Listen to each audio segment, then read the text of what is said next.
Pessoal, agora um assunto polêmico, hein? Há quase 10 dias, o Judiciário começou a fazer as audiências de custódia. É quando a Justiça avalia, antes do julgamento, se o detido deve ficar preso ou não.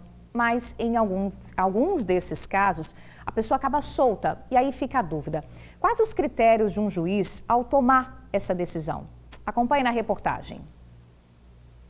Ele foi detido por agredir a esposa e liberado sem pagamento de fiança.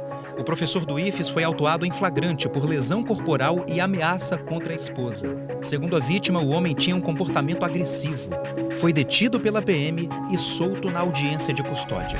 Em outro caso, a cliente recebeu a pizza errada e xingou a atendente com falas racistas.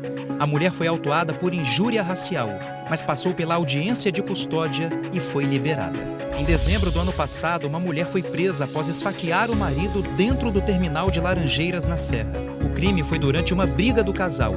A justiça mandou soltá-la sem pagamento de fiança. No ano em que o procedimento de audiência de custódia completa 10 anos, alguns números precisam ser questionados. Dados do Conselho Nacional de Justiça revelaram que de cada 10 pessoas que passam pela audiência de custódia, 6 têm a prisão preventiva decretada e 4 são liberadas.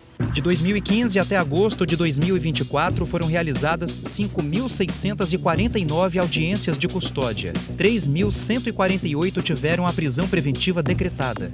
Porém, 2.495 pessoas tiveram a liberdade concedida aqui no Espírito Santo. Quer dizer, 44% dos casos terminaram em liberdade. Isso, na verdade, é um retrato do sistema prisional do nosso país. Se prende muito, mas também se prende muito mal. Há um viés mais agressivo, mais punitivo para as comunidades, para as pessoas afrodescendentes. Então, há uma situação ainda no país que passa do Código de Processo Penal. Mas quais são os critérios para prender ou soltar? O advogado esclarece que a gravidade deve ser concreta, real, para haver a prisão. Existe um risco real para a vítima? Existe uma reincidência do criminoso? O criminoso tentou interferir no processo ou destruir provas? Tudo isso deve ser levado em consideração pelo juiz. O risco, primeiro, acima de tudo, é quanto à vítima.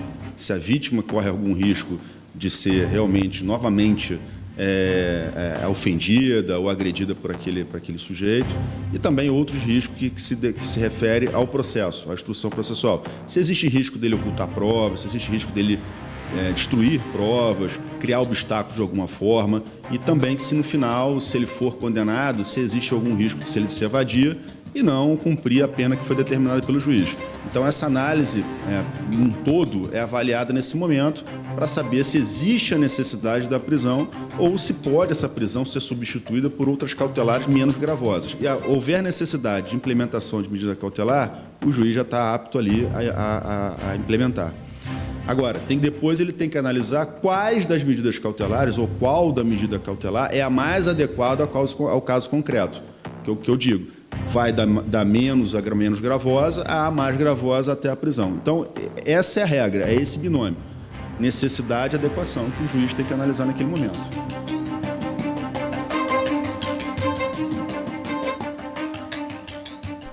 Isso aí, reportagem super importante.